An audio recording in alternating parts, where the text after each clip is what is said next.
అనంతపురం జిల్లా గార్లదిన్న మండల కేంద్రానికి సమీపంలోని జాతీయ రహదారిపై శనివారం మధ్యాహ్నం జరిగిన ఘోర రోడ్డు ప్రమాదంలో ఇద్దరు అక్కడికక్కడే మృతి చెందగా మరో 6 మంది తీవ్రంగా గాయపడ్డారు. నార్పల మండలం ఎల్లుట్ల గ్రామానికి చెందిన కూలీలు గార్లదిన్న మండలం తిమ్మంపేట సమీపన అరటి తోటలో కూలి పనికి వచ్చి పని ముగించుకుని తిరుగు ప్రయాణంలో గార్లదిన్నకు చేరుతుండగా ఈ ప్రమాదం చోటు చేసుకుంది.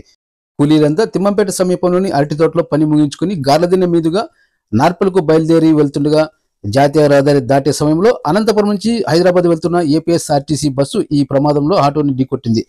ఈ ఘటనలో ఇద్దరు అక్కడికక్కడే మృతి చెందగా మరో 6 మంది తీవ్రంగా గాయపడ్డారు. ప్రమాద సంఘటన విషయాన్ని తెలుసుకున్న గార్లదిన్న ఎస్ఐ గౌస్ సంఘటనా స్థలానికి సిబ్బందితో కలిసి వెళ్లి బాధితులను అనంతపురం ఆసుపత్రికి చికిత్స నిమిత్తం తరలించారు.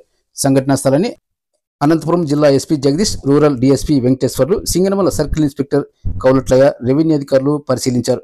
బాధితులకు మెరుగైన చికిత్స అందించాలని అధికారులను ఆదేశించారు. ఇక సంఘటనా స్థలంలో మృతి చెందిన వారి పేర్లు తాతయ్య, నాగమ్మ అని బాధితులు తెలిపారు.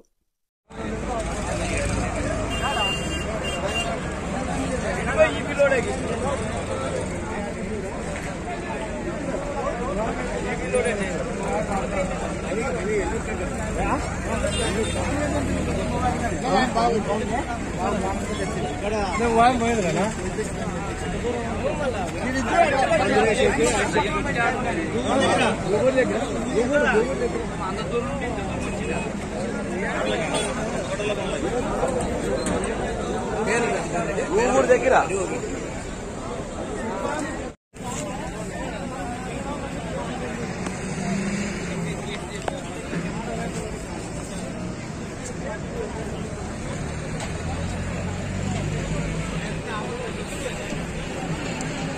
తాతయ్య తాతయ్య నాగమ్మ నాగమ్మ చనిపోయినారు.